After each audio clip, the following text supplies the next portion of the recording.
Oye, Glenn, capítulo 3 de esta locura que estamos haciendo. Alex, qué gusto verte de nuevo, hermano, como siempre. ¿Qué te puedo decir? Yo creo que esta locura va comenzando a tener cada vez más sentido. Buenas nosotros dos. Buenas reacciones, comentarios. La gente de verdad me han dicho que le gusta mucho el formato, temas que estamos tratando.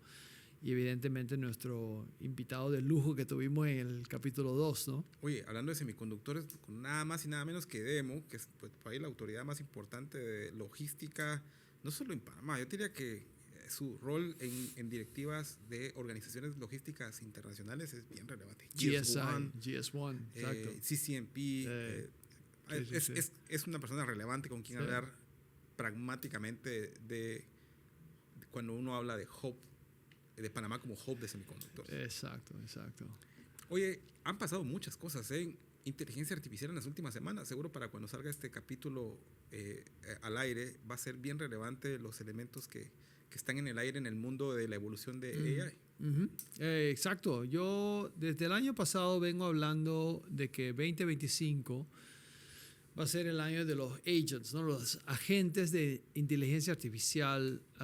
Y para explicar el tema quizás con un poquito más de detalle, es cuando ya tú tienes la capacidad de poder delegar, literalmente delegar, la evaluación de cosas que están pasando en tu entorno, que lo analice y que tome decisiones para ti y que tome acciones reales. Y va a ser inicialmente cosas bien básicas. Muy a diferencia de preguntarle a ChatGPT una pregunta Sí. Eso de prompting y eso ya pasó. Esto es darle un objetivo. Si tú todavía estás en el mundo de prompting, ya tú sabes que 5 pasos atrás. Hay algunos pasos atrás, exacto. Y entonces, literalmente estamos viendo que están saliendo soluciones que van a apuntar precisamente a crear plataformas para crear y desarrollar agentes de AI, pero también para usar ese concepto en entornos como por ejemplo CRMs, en HR, en tecnología, en IT por ejemplo, o en finanzas, donde esos agentes literalmente están siendo utilizados como una extensión del trabajador, el colaborador. Claro. Y eso va a requerir, imagínate, en un momento dado, un elemento de orquestar todos esos agentes. Piénsalo de esta forma. Si yo tengo un sinnúmero de practicantes a mi disposición, muy inteligentes, muy preparados, que me pueden seguir, uno, incansable, que me pueden seguir exactamente mi estilo de trabajo, yo voy a tener que orquestar todos estos... ¿Cómo los gestiono entre ellos? ¿Cómo lo vas a gestionar y cómo vas a proteger? ¿Cómo asegurar la calidad? Exacto. Eso para mí va a ser lo que vamos a estar viendo en ese sentido de AI agents como un elemento de la evolución, ¿no? De, vamos a llamarlo así, esa era de ChatGPT y los GPTs, los Large Language Models. No sé si recordarás, pero al finales de 2024 salieron algunas herramientas muy interesantes, como por ejemplo es el Notebook LM, que tú y yo lo hemos usado bastante en research, y eso para mí es otro ejemplo de cómo se va a terminar o cambiar o crear una disrupción en el mundo de búsqueda, en search, los search engines como lo conocemos hoy en día. Profundizar en algún tema para los efectos que sea. Precisamente, ¿no? El concepto de donde tú puedes subir los artículos, subir la documentación, vincularlos con videos, por ejemplo, en YouTube. Puedes vincular este podcast, por ejemplo. Vincular, por ejemplo, también sitios web y decir, ¿sabe qué? De ese universo y conjunto de información vamos a estar haciendo las preguntas. Es más, en adición a eso, ¿cuáles son las preguntas que yo puedo hacer? Que muchas veces para mí eso demuestra una capacidad de estos algoritmos, de estas soluciones, de poder de verdad entender ese contenido. para poder decirte, ahora que tengo toda esta información a mi disposición, ¿sabe qué? Alex, hazme estas preguntas. En adición a lo que tú ya sabes hacer. Por eso que eso para mí va a ser la disrupción del famoso prompt. Porque si al final del camino nos hemos enfocado muchísimo en el tema de prompt engineering y prompt design, ya estos algoritmos saben lo que tú debes poder preguntar o que no has preguntado todavía. Claro. Diseñame las preguntas que Diseñame debo hacer. las preguntas que tengo que hacer. Yo te diría que para mí, yo te diría que un power user de agentes de los últimos 6 meses. Una de las compañías en la cual estoy en la directiva, de una compañía de inteligencia artificial en FinOps, hizo un release de una nueva versión, la hizo la semana pasada, rediseñó por completo una solución que ya era de AI, la rediseñó para que sea Base Agent AI. Claro. Y como tú lo acabas de decir, cambió por completo la manera en que, en el valor que ofrece al consumidor, porque finalmente la interacción con el usuario, con el humano cambió. Ya deja de ser, haz esto, no hagas esto, aprende, te doy un objetivo y en búsqueda de ese objetivo la gente es capaz de recursivamente volver a preguntarse, volver a intentarlo, controlar su calidad. Y mejorarse. Y mejorarse él mismo. Entonces, eso me parece genial. Yo te diría que otro de los temas que cambió profundamente para mí es el cambio en los modelos. Yo creo que hace ya unos meses salió un par de motores de búsqueda que estaban utilizando un modelo racional. Y la palabra racional es un poquito exagerada la utilización. No hay un razonamiento todavía en ningún modelo. Pero es más conocido como el Deep Learning de ChatGPT. Y para muchos es otro modelo más que salió después del 3.5. 4. Y después del 4. Pero cuando lo miras a nivel técnico, y aquí no quiero volverme técnico porque no quiero que este podcast sea técnico para nada. Sí creo que hay un elemento, una señal débil a nivel de negocio que sí podemos ver para efectos de lo que los modelos se van a convertir. Este modelo tiene una capacidad diferente de cómo llegar a una conclusión. Y hace algo muy similar a lo que es una respuesta deliberada. No quiero mencionar la palabra razonar, pero es a una respuesta deliberada que se estudia antes de generar. A diferencia de los LLMs que conocemos todo el mundo, que básicamente lo que hacen es predecir cuál es la siguiente palabra que debería existir en esta oración que estoy escribiendo. Claro. Y que se basan 100% en lo que fueron entrenados. Esto cambia, porque esa combinación de esos dos elementos que acabamos de hablar cambia por completo. Total. Y no quiero referirme a eso como que eso podría ser el singularity, pero es un buen competidor, es un buen milestone. Es un paso importante. No, totalmente de acuerdo.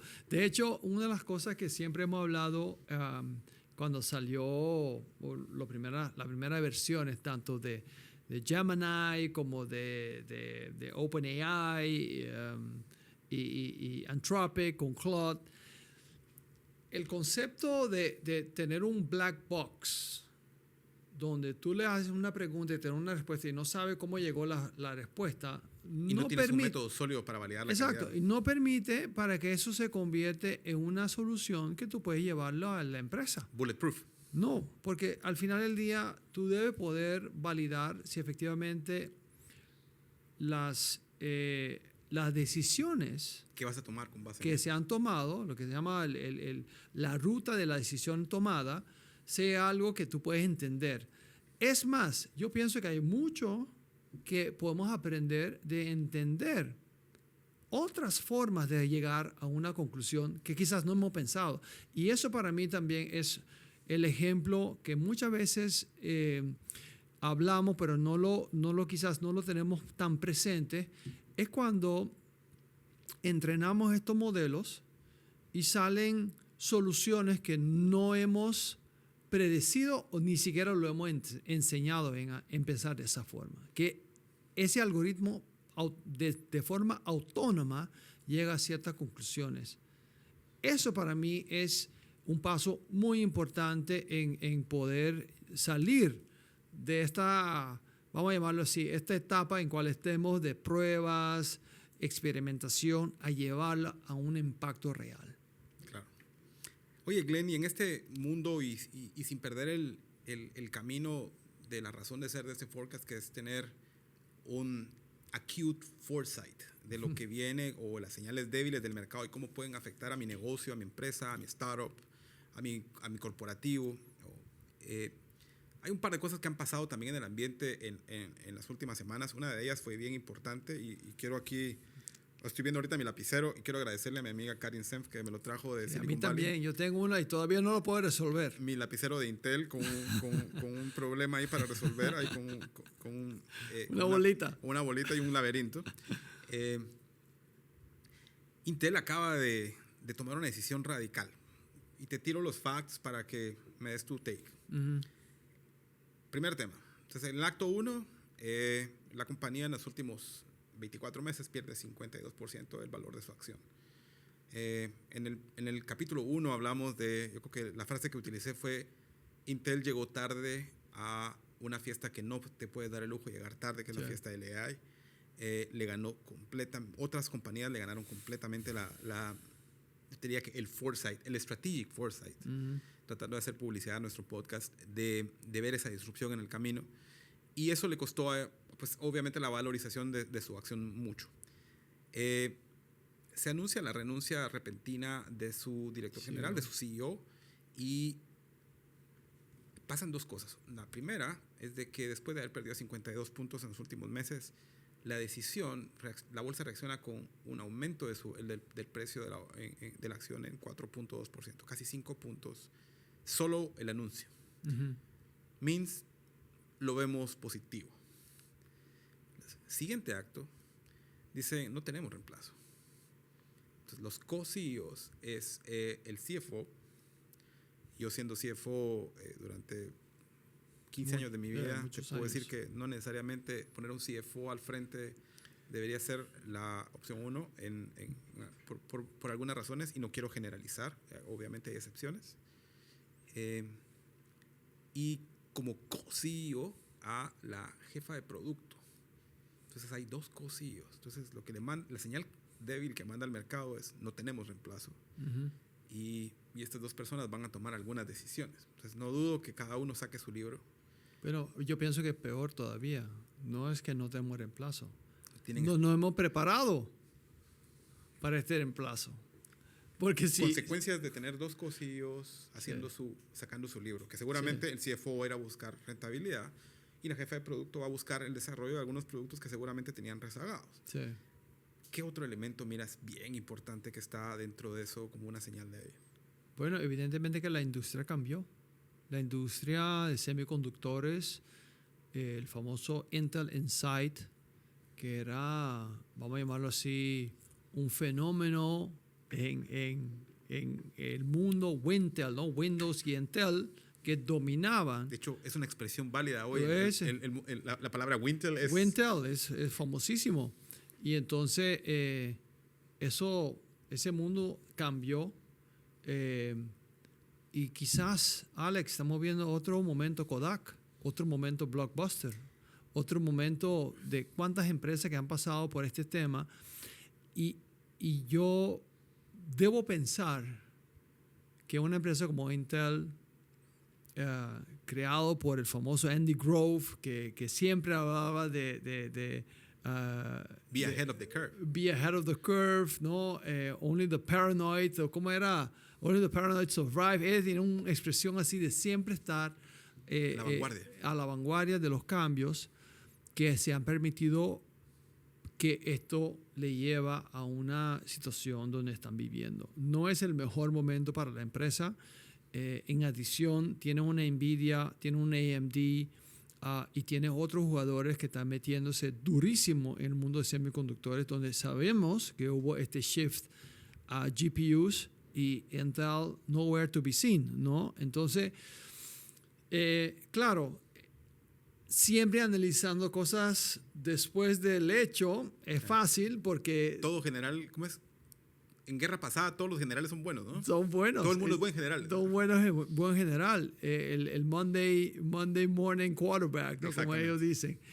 pero no se trata de eso. Digamos, y me parece que traer este caso en nuestro podcast es una ilustración de nuevo de los tantísimos ejemplos de cuando hay un cambio de industria, cuando hay ese shift que siempre hablamos que a veces viene a través de un weak signal o varios weak signals, donde literalmente si tú no sabes anticipar y tú no puedes o tienes la capacidad de dejar de enfocarte en el negocio core, En el core business. y enfocarte en lo que viene y decir al mercado, ojo, vemos esto. no estoy dejando de ganar plata en lo que estoy haciendo hoy en día, pero me quiero enfocar en el futuro y apóyanme en esa decisión estratégica que estoy tomando.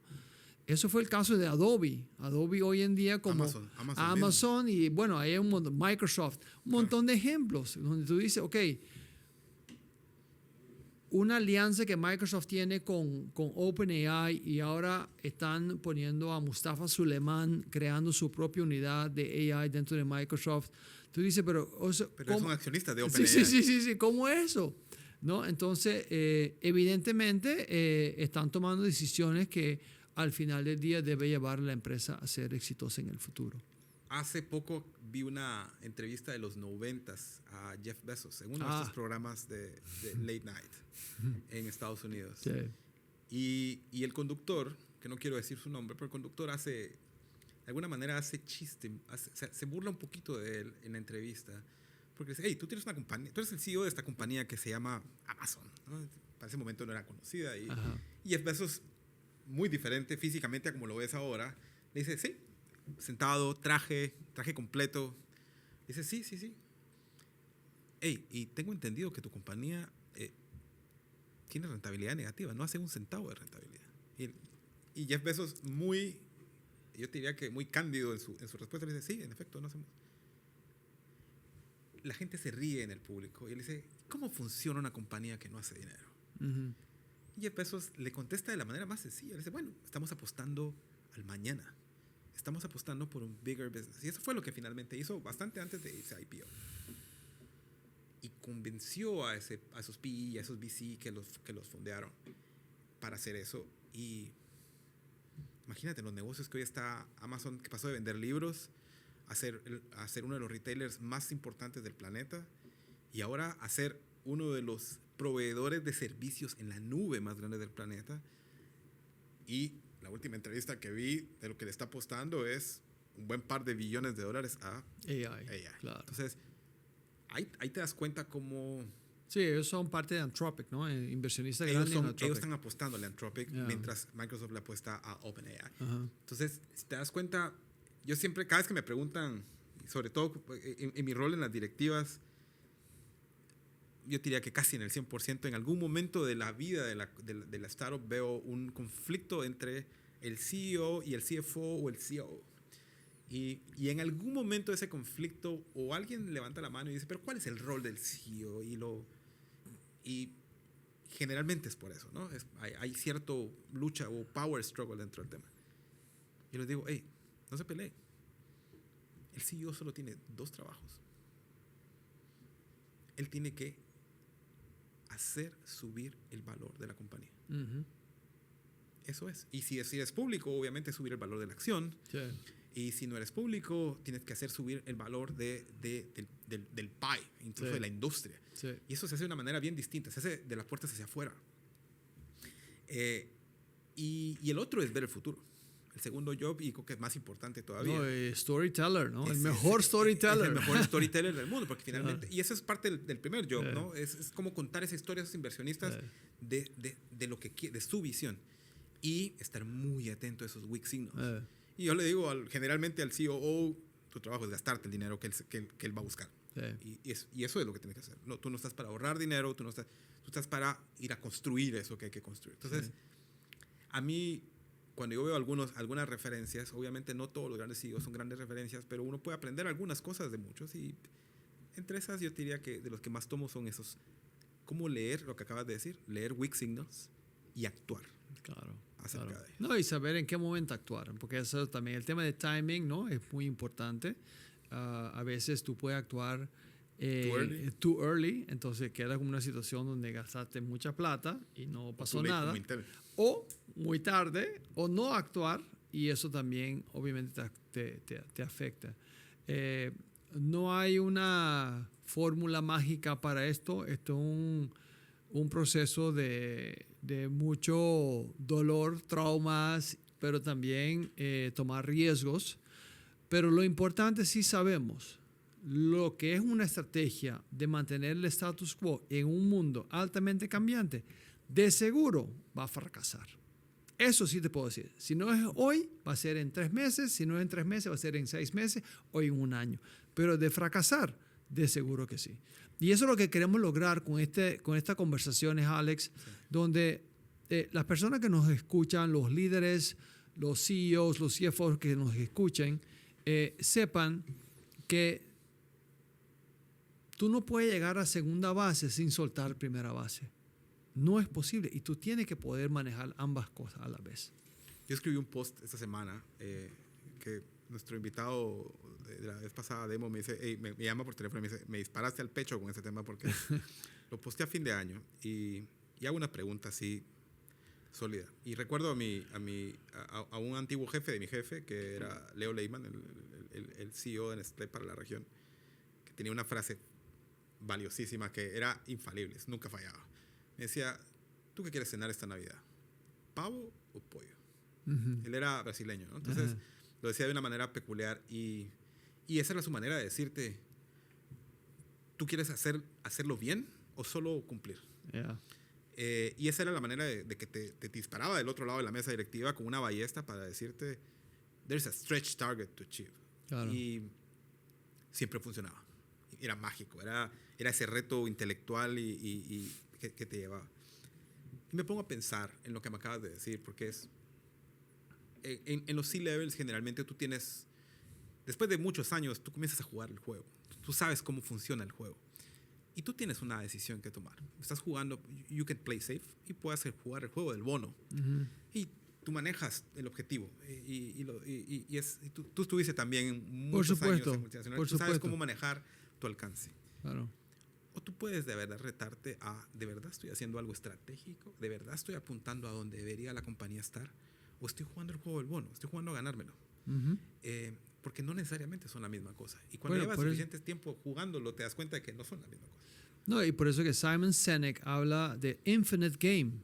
Esto no es un short game. Claro. Tú tienes que estar en el infinite game. Es decir, cuando tú hablas de valor y generar valor y construir valor para la empresa, accionista, empleado, lo que sea, tu entorno, eso es un tema del next quarter. Claro. Sí, claro, es importante poder cumplir, pero si tu objetivo es cumplir con el next quarter, claro, yo te puedo decir que va a pasar lo que está pasando con Intel.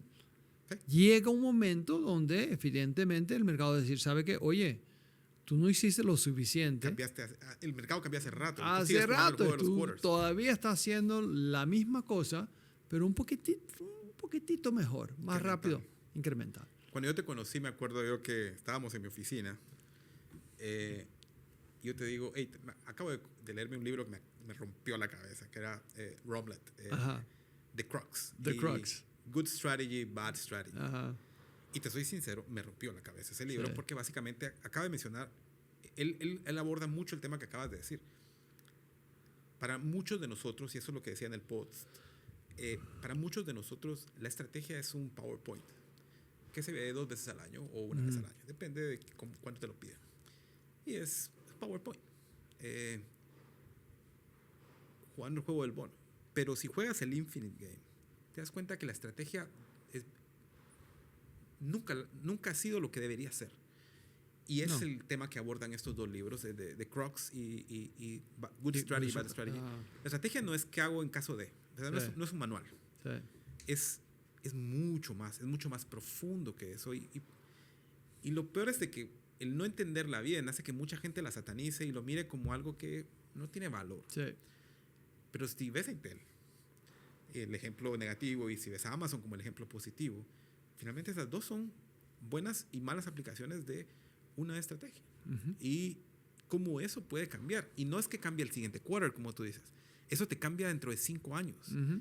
Vas a tener compañía en 5 años. Donde ya no puede regresar. Donde ya no puedes, Sí, no puede, o sea, Intel no puede decir hoy, listo, voy a entrar al juego de los GPUs. Pero, por ejemplo, específicamente el caso de Intel, ¿cuánto va a ser el CAPEX que ellos van a necesitar para ser un player contra NVIDIA? Mucho más del que el CFO puede aprobar ahora. Exacto. Te lo puedo apostar. Nadie se lo va a dar. No, porque no hay, tiene que haber un CEO con visión para decirte esto es lo que Y un necesitas. mercado que te va a prestar la plata. Sí. ¿Me explico? Y que ya tenemos un presidente electo en Estados Unidos que habló muy claramente de que tiene una idea muy diferente a la de Biden. Claro. De que en vez de dar incentivos en cash, prefiere ponerle tarifas. Tariffs, perdón, que son impuestos de impuestos, sí, aranceles. Aranceles a los demás. Entonces es una manera, es un incentivo negativo, ¿no? Sí. Es the carrot of the hammer. Sí. Y eso quiere decir que no está esa plata. Y No. ese CAPEX que posiblemente contaban, que Intel creo que habría sido la compañía que más cerca estaba de obtener ese dinero, no va a estar ahí. Sí. Sí. Poniendo un CFO a cargo, no estoy seguro de que tengan la misma suerte de ir a buscarlo. Tiene otro objetivo, otra formación, digamos, de nuevo, ¿no? Estamos hablando de una empresa que está haciendo y tiene que hacerlo todo lo posible para sobrevivir. Y entonces vas a atender al mercado, accionistas, o vas a atender literalmente a donde la industria se está yendo. Silicon Valley Wise. Uh-huh. Y cuando digo Silicon Valley, estoy haciéndole una publicidad no pagada a Silicon Valley Latam. Y me estoy refiriendo a 3 países, México, Costa Rica y Panamá, por el tema del CHIPS Act y el ITSI-FON. A nosotros, como 3 países, como Silicon Valley, nos conviene mucho que realmente Intel salga de ese profundo valle en el que está, de incertidumbre estratégica. Porque de lo contrario, por ejemplo, nuestro país vecino, que tiene bastante CAPEX pendiente desde el año pasado, que no se han desembolsado los envelopes, posiblemente ahora va a ser más difícil desembolsarlos. Y ese es un CAPEX bien importante. Para que tengas una idea, $1.700 millones por año para Costa Rica no es un tema pequeño. No, y además, ¿por qué, digamos, desperdiciar una relación de tantos años en un país vecino, en una industria tan importante? Así que nadie aquí quiere que Intel sea un fracaso. Al contrario, tenemos que asegurarnos que sepamos de qué forma podemos apoyar precisamente esa transición que tiene que hacer Intel. Qualcomm hizo una oferta interesante a Intel en los últimos meses, te diría yo. ¿Qué piensas de que podría pasar ahí? No se ha llegado a nada, no se ha sabido nada después de eso.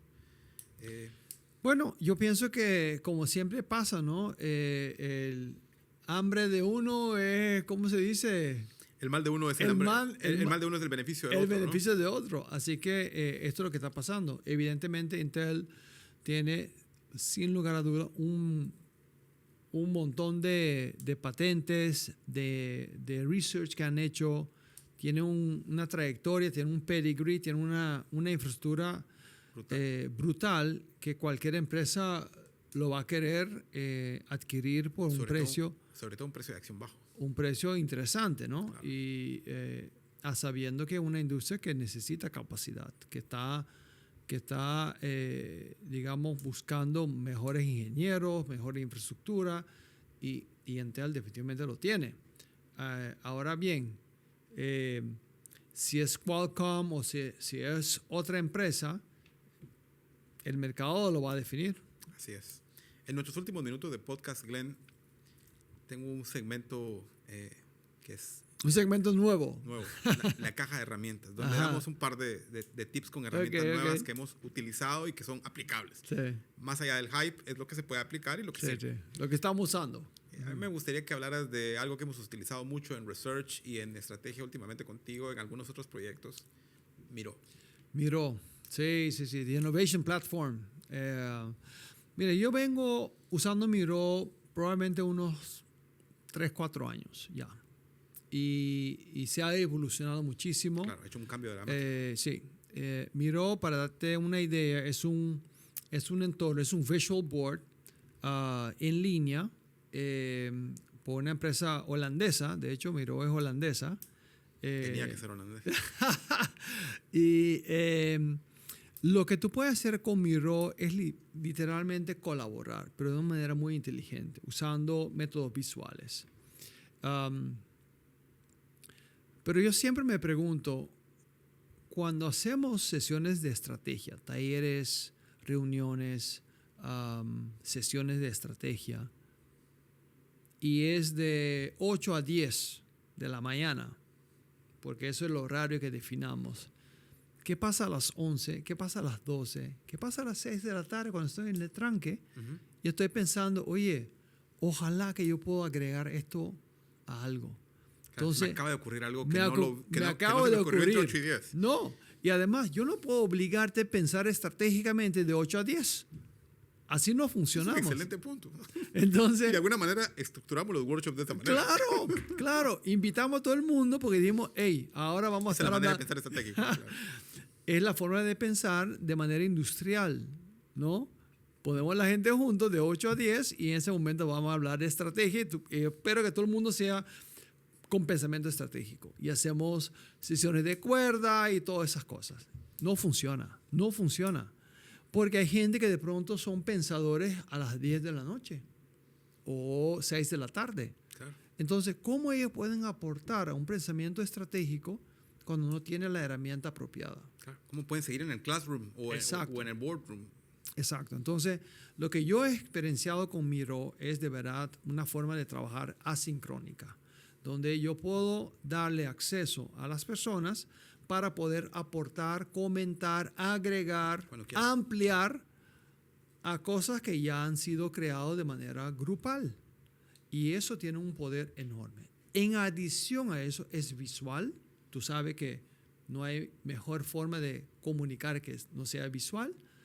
Y dos, el elemento de incorporar AI. Entonces ya Miro tiene AI como parte de su entorno, donde, por ejemplo, tú puedes tomar, digamos, un segmento entero de grupo de post-it y si sabes que hágame un resumen, hágame un documento, hágame lo que sea. Claro. Y te lo arma. Entonces, de verdad, para mí, en mi trabajo, en mi función, con mis clientes, ha sido la herramienta más utilizada. Incluso lo utilizamos para brainstorming, lo usamos para scoping de proyectos donde, digamos, el cliente, oye, antes de mandarte una propuesta, ¿por qué no repasamos cuál sería la experiencia de este proyecto, claro, de este flujo? Y eso te va a llevar a poder, como consultor de estrategia, compartir más que nada una idea de cómo va a ser el flujo. Un prototipo, exacto. De mi lado, te diría yo que... ¿Qué estás usando tú, Nick? Mira, a mí me da risa porque esta historia me acaba de pasar. Yo tengo un CEO de una de las compañías en la que estoy en el board, fantástico. Cuando digo fantástico es porque yo no sé de dónde saca... Es un CEO que posiblemente le saca 48 horas al día. Gabriel. Tiene la juventud, tiene el ímpetu y de alguna manera se le multiplican las manos, pero cada vez que nos reunimos al menos una vez cada semana o cada 2 semanas. Es un board en el que estoy bien activo. Tiene hecho una tonelada de trabajo. Es fácilmente el doble de lo que hace el resto de CEOs. Está metido en todo. Y la última vez lo veo y me dice, no, hice esto, pero también hice esto. Está como en todo. Y le digo yo, ¿por qué no le dejas a un agente que haga eso? Ajá. Dice, está tan metido, y ojo, estamos en tecnología todos. Me dice, está tan metido en eso. Me dice, agente, le digo, ¿sabes cuántos agentes tengo trabajando para mí? O sea, Alex Marroquín, no mi compañía, es Alex Marroquín. Digo, tengo 12. Claro. Y entre esos 12 tengo gente que hace tareas, gente que es gerente de los que hacen tareas, gente que es QA o Quality Assurance o aseguramiento de la calidad de esos gente que hacen tareas. Y una estructura, como que tuviera departamentos a mi cargo. Entonces, y esos agentes, como tú lo mencionaste al principio, buscan objetivos. Otro agente independiente valida la calidad del anterior. Toman decisiones. Y cada vez hay más libertad para poder darles. Y yo he ido desde lo muy conservador hasta en algunos soy bastante agresivo. Pero se encargan de muchas cosas de mi vida Incluso hay unos que se encargan de cosas que históricamente he sido olvidadizo, por ejemplo, con elementos que mi esposa siempre me mira con una cara de te olvidaste de tal cosa. Yo tengo un agente que se encarga de que no se me olviden esas cosas, por ejemplo, y estar permanentemente ahead. Y yo te diría que el tema de Taskade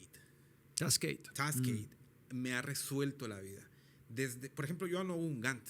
Yo no sé lo que es hacer ya un Gantt en algo como Project, Microsoft Project, de entrar y agarrar cada fila y ponerle las tareas. No, realmente yo construyo el esquema de trabajo de lo que hay que hacer conceptualmente con un LLM, y después de, no sé, 5, 10, 15 prompts, llego a un punto muy, yo diría que sólido, con una calidad muy fina, digamos 80% de la calidad que quiero, y le digo a la gente, encárgate tú a partir de aquí y construye el Gantt y ejecuta el Gantt. Y Taskade lo hace. Entonces, Taskade, por ejemplo, me arma todos los Gantts, y para cualquier elemento, él no solo lo arma, es un project manager. Se ha vuelto un elemento bien importante, y yo te digo algo. Estoy claro que no es lo último, estoy seguro que no es capaz que la mejor herramienta de agentes, pero es en la que me he vuelto, yo te diría que keen, yo bastante afilado. Sí. Y estoy seguro que va a evolucionar en los próximos 6 meses. Sí. Y que seguramente me voy a mudar tal vez de herramienta, lo cual te dice bastante de los productos de AI ahora, que en algún momento se van a comoditizar. Pero hoy por hoy, el concepto de Agentic, que lo mencionaste al principio, Agentic AI. ya no es el LLM, así como lo dijiste, es Agentic. Me encanta. Y eso te va a obligar a repensar muchas veces, ¿no? Cómo ¿Cuál es mi rol? Cómo formular tu problema que tú tienes, tu desafío que tú tienes. De hecho, yo ahorita, en los últimos 3 meses, te soy sincero, he aprendido a yo mismo pensar los problemas de una manera diferente, por una razón. Porque en algún momento los tengo que meter en un LLM y en algún momento se los tengo que dar a un agente. A un agente, exacto. Entonces, como yo estoy haciendo eso, a veces yo estoy en una reunión y yo estoy pensando en cómo se lo digo cómo se lo instruyo a la gente para que lo ejecute con la calidad que yo quiero. Claro. Y eso, 2 cosas genera diferente. Cómo yo formulo las cosas, y la segunda es cuál es mi verdadero rol. Y tu verdadero rol es mucho más sexy que antes. Ya no te toca hacer el Gantt. Ya no te toca estar pendiente de las tareas. Te toca pensar. Y leer la mesa, leer los weak signals, negociar, leer las cosas que no orquestar, se dicen. ¿no? Orquestar. Sí, Entonces, esas cosas que son mucho más sutiles.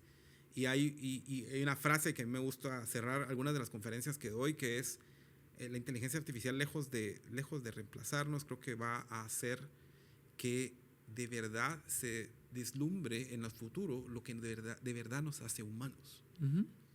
Esas diferencias sutiles que de verdad nos hacen seres humanos. Entonces, no, de acuerdo. No sé si tienes una frase para el cierre en los últimos segundos del podcast. No, mira, como te dije, Alex, me encantan nuestras conversaciones. De verdad, no hay muchos espacios donde uno puede hablar, ¿no? Sobre esos temas de desarrollo, los weak signals, lo que viene y cómo nos va a impactar.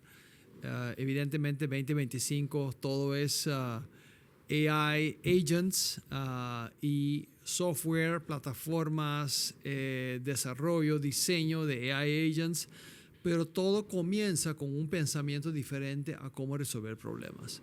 Y de eso se trata esta conversación que tenemos tú y yo, de verdad poder ayudar a las personas que están en esta situación donde tienen que tomar una decisión, porque de verdad no te recomendamos esperar a la próxima versión ni la versión después.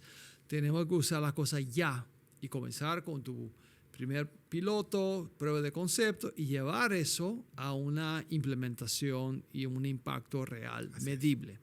Así que no, fantástico. Genial, Glenn. Nos despedimos de este capítulo 3 en este podcast Strategic Foresight for Business.